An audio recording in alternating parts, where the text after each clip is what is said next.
Denver7 Investigates, finding solutions for you in 2025. You guys helped a lot, this is a lot of money. Holding powerful people and systems accountable and helping communities find a way forward. They took our money and they took other people's money. It's criminal. Cutting through red tape. Because you contacted Anthem, they reviewed our situation again, and then they called us. Turning problems into progress. You sped up the process. It wouldn't happen without your team. And making a difference, one story at a time. None of this would have happened without you. Thank you so much. Thank you so much for joining us for Denver7 Investigates Solutions. I'm Jaclyn Allen. Here at Denver7, our team is dedicated to local journalism that makes a difference. Stories that don't just expose problems, but help find solutions. Over this next half hour, we're taking you beyond the headlines, showing you how holding those in power accountable can lead to real change, and how shining a light on problems can help our communities find answers that work. Let's start with the Conifer-based electronics repair company that we've been holding accountable all year long. Here's the timeline. I first told you about Acme Revival back in January after the company sued dozens of customers for abandoning their devices after receiving high repair quotes. Well, 2 days after our reporting, a judge threw out nearly 4 dozen of those lawsuits, and Acme Revival immediately implemented policy changes. A few weeks later, the company moved out of its location after the landlord said rent had not been paid since last year. In June, Colorado Attorney General Phil Weiser objected to a bankruptcy filing by the CEO, telling me he wants to block the company from avoiding payment to the people he owes money. And most recently, a customer who paid Acme Revival thousands for repairs reached out to me saying she never got her equipment back. So I started looking into it, and that device was finally dropped off.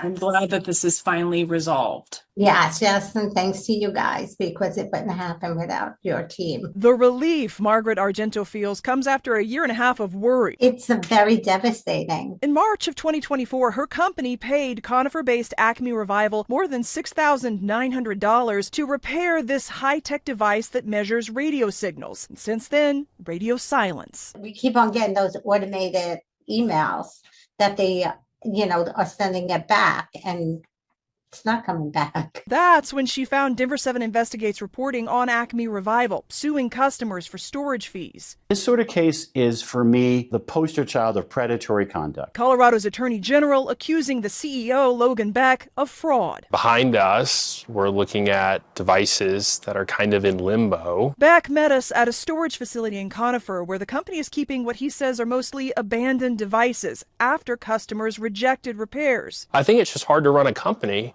when you have that verbiage in the media that this is a fraudulent place. I wholeheartedly disagree with that statement. Every part of my being, I will fight that to the death. But in the case of Margaret Argento's missing machine, he blames shipping issues from Canada. Why haven't they gotten their equipment back? Yeah, I looked into the situation when you guys had reached out to us, and it's just an unacceptable failure of this company to ensure that devices that get into the UPS network are actually delivered. The good news is it should be resolved now. We do have it en route. You sped up the process. You found out where the equipment was, and amazingly, it's coming back to us. Margaret doesn't know yet if the equipment has been repaired, but the fact that a $100,000 piece of equipment didn't just disappear is a huge weight off her shoulders. Restitution would be wonderful, but having the equipment back is more important than any restitution. And the device was damaged when they got it back, but they tell me they are just glad to have it,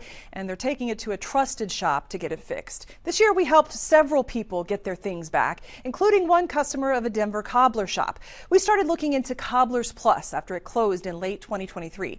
Dozens of people reached out to us saying they sent their shoes and bags there to be repaired and never got them back. After our first story, the owner said he would return items, and he did send back some sentimental designer heels to breast cancer survivor Patty Picana. Thank you, Denver7 Investigates. Now I have my gorgeous shoes, which I can't live without, and it's all to you guys. And while our story helped Patty, dozens of other customers are still waiting on their items. The Denver District Attorney declined to file criminal charges, saying they couldn't prove the case beyond a reasonable doubt. I've covered plenty of stories about business owners behaving badly, and few ever face criminal charges. But a Denver7 Investigates report on a contracting business has sparked a statewide criminal investigation into the owner and his father. Schwab Builders is accused of taking large payments for remodels and then leaving homes in ruins. Well, now, after our reporting, they are facing felony charges. They've caused us a lot of pain. Kevin and Noelle Collins want to testify in criminal court against the contractors they say ruined more than just their home remodel. They ruined our lives, for almost 3 years. Even now, we're still in a rental. I have to work 2 jobs. It's just, every time I think about it, it angers me.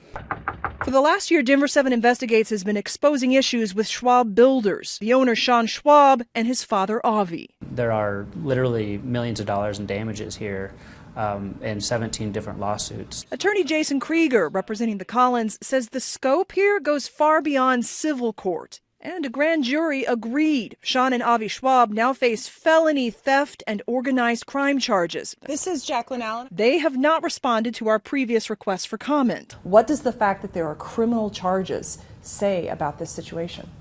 This is extraordinary. Denver7 Investigates obtained this deposition of Schwab's general contractor Keith Owens, claiming Avi threatened to put a hit out on him, saying, "We do have a mob connection, and if you go down this road, you don't have to worry about legal. We'll just get you." These are pretty serious allegations. Yeah, that was very shocking. Consumer protection attorney Matt Osborne took that deposition for another customer suing the Schwabs and calls the fraud egregious. But when people would pay money, he basically treated it like an ATM. And he just spent it on himself, buying all these lavish things. It's like some kind of crazy reality show. Now, Kevin and Noelle are working with volunteers to fix their home, hoping to one day get their money back and get their day in court, civil and criminal.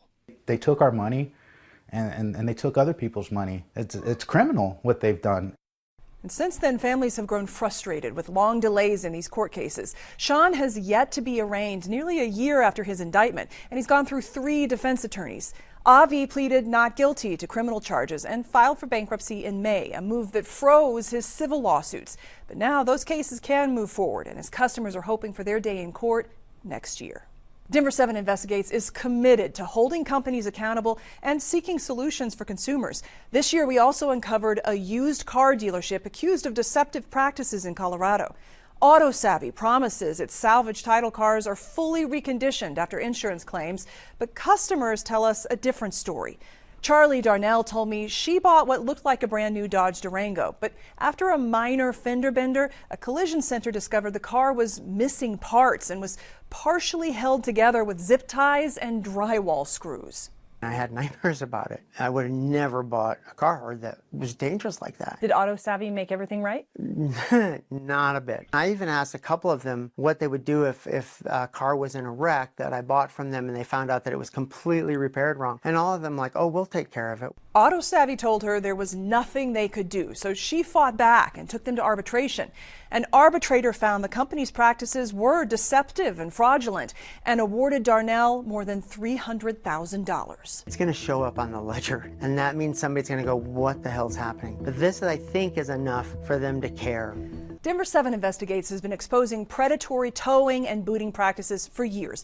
And after Colorado passed the Towing Bill of Rights to protect people from bad towers, advocates say booting cars has become more prevalent. This year, state lawmakers took a step to solve the problem. A new bill signed into law takes control away from booting companies and requires property owners and managers to approve boots. The bill also allows people to pay a percentage of the booting fee up front and the rest over time. Zach Newman with the Community Economic Defense Project says this helps people being targeted by bad booters who can least afford it. Is this a solution to the issues with booting? We hope so, and we think so. A boot on your car should not be what stands between you and paying your bills or getting to work. Unexpected costs for drivers don't stop there. For years, we have been investigating parking problems in downtown Denver. We recently got a call from an MSU Denver student dealing with huge parking citations he didn't really owe. Joel Hundley tells me he got 4 fines for $102 each, even though he paid to park. So we called the parking company to help find a solution. You guys helped a lot, you know, like this is a lot of money. You guys coming in and helping me was really, really good. Parking Revenue Recovery Services blamed an issue with the Laz parking app that affected 9 people who they say were all given refunds after our reporting. This is not an isolated issue. I've heard for years from people who paid to park in private parking lots downtown and still got serious citations. Denver City Councilman Chris Hines tells me he is considering putting a cap on parking tickets next year to try to provide a solution. We have to change the system so that it does protect consumers. We're here to represent the people, not parking lot owners or parking lot operators. Coming up on Denver7 Investigates Solutions, contamination in tap water. New tests confirm what many Colorado mobile home communities fear. I stopped drinking water from the tap. We don't trust, and therefore we don't drink our water. How the state test results and a lawsuit are offering new solutions for water worries. Plus, we love to help people who get medical bills they shouldn't have to pay. How we helped one Colorado family save nearly $100,000. Welcome back to this special presentation, Denver7 Investigates Solutions. Now we're looking into water worries, specifically what is coming out of the taps in mobile home parks across Colorado. The first year of state testing has uncovered dangerous contaminants in drinking water, but also sparked new action to find solutions. I'm taking a closer look at what's being done to fix the problem and how communities are fighting for clean, safe water. Testing the taps. To see what's really coming out. Hey, do you know about this? What are you talking about? In mobile home parks. They botched the test. All over Colorado. We don't trust, and therefore we don't drink our water. In the first year of state testing, contamination reported in dozens of communities. We're concerned about any kind of contamination. Denver7 investigates water worries and what it means for the people who turn on these taps every day. Let's see, we're about, 2 blocks east of Chambers off Colfax. In Aurora, a mobile home park that's now a test case for Colorado's Mobile Home Water Quality Act. Do you drink the water here? No, I stopped drinking water from the tap. Devin Townsend has lived at M&M for years, but had no idea in June of 2024, state contracted testers found total coliform bacteria in the water system, an indicator contamination could be present. No hard copy letter, no posting, no nothing. The park was required to notify residents within 5 days, but many living here say they only learned about it a year later. I just switched to clean bottles just until either this blows over or we get confirmation one way or another as to what's up. Denver7 Investigates found this park isn't the only one on the state's radar. New data shows contaminated water from here in Aurora all the way to the western slope. Denver7 Investigates found in the first year of Colorado's mobile home water testing program, the state tested more than 200 parks. 27 had problems with their drinking water. Many still listed as remediation in progress, meaning the state is waiting for the problem to be fixed. A little over 10% have had water quality issues. Ron Falco with the State Health Department says testing has uncovered harmful bacteria, chemicals like arsenic, and high levels of the mineral manganese that can be dangerous for bottle-fed infants. Inspectors also found disinfection byproducts linked to cancer risk over time with repeated exposure. The water testing program in Colorado is validating what we have been saying out loud for a long time. Alex Sanchez with the nonprofit Voces Unidas says the first year of water testing shines a light on serious issues in Colorado mobile home parks.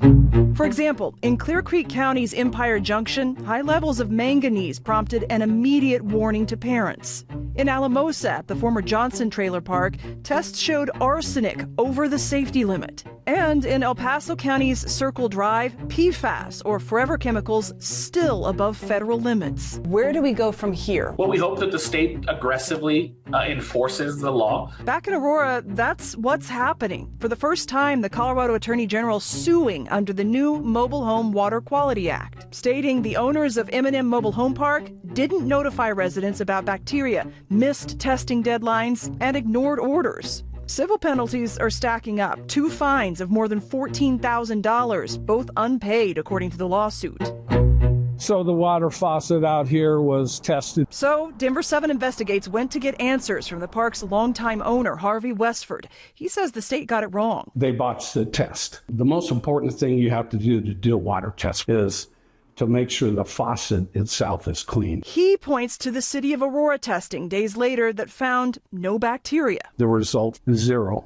Saying he won't post notices that water is unsafe when he believes it is safe and would drink it himself. That tastes good. But the state says contamination can come and go, so repeat testing is required. Why fight this for so long? Because of the way they treated us. We're not second-class citizens. We have the same rights as everybody else, and they violated our rights. Despite that, he has now hired a certified water operator and will test monthly to prove the water is safe. Not because we think it's right, but because we want to be able to prove that it was never a question of unsafe water. Advocates tell me compliance like that is a win for the first year of the water quality testing program. We're excited to see the legislation start to be implemented. So that in itself is a great start. But both advocates and the state are looking into stronger enforcement, clearer communication, and quicker fixes for water worries. For people living in these communities, trust in the tap still has to be earned. Whether it was a real concern or hazard or not, still say something, speak up. So why are mobile home parks seeing these water issues? We've reported before contamination could come from aging infrastructure in parks, lack of maintenance, and some water systems are actually run by the park owners themselves. Bottom line, these parks needed more oversight, and we are now seeing the solutions in action. Every year, an estimated 550,000 people are transported by air ambulance in the U.S. It's a specially outfitted helicopter or plane that delivers critical care when seconds count. These flights are often the only way to reach patients in remote or hard-to-access areas, saving lives when ground transport is not an option. But as one Colorado couple learned, they can also come with a devastating price tag. Bob and Margene Taylor reached out to me for help after Bob had a heart attack last year.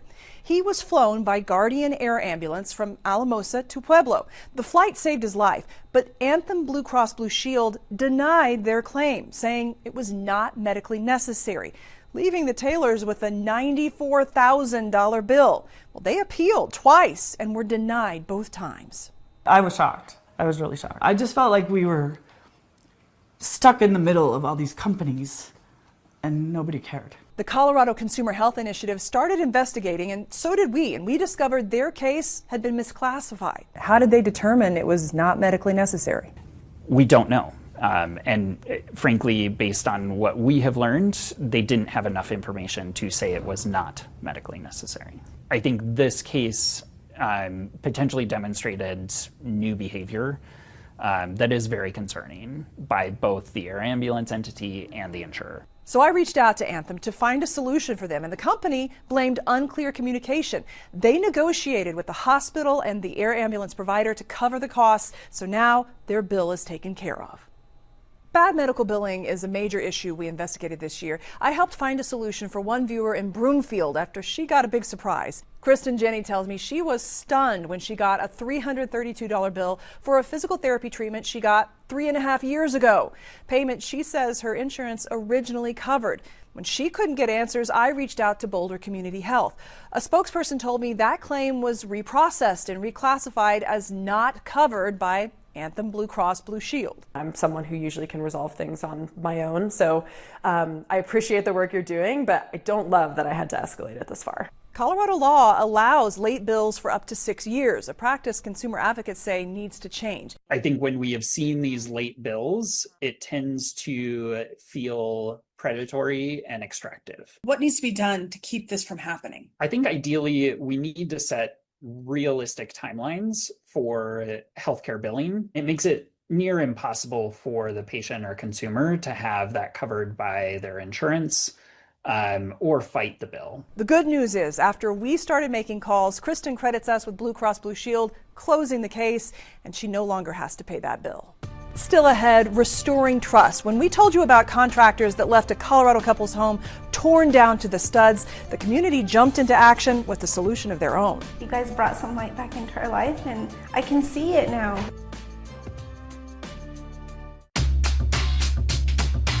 Seems like it's just been a whole book instead of a chapter, and I just want to come home. When Denver7 Investigates introduced you to Frank and Regina last year, they had nearly lost hope. After a house fire, 2 contractors left them in the lurch. Their story highlighted a larger issue with contractor woes and insurance payouts, but it also touched hearts. Well, since then, an entire community came together to help restore trust and provide a solution.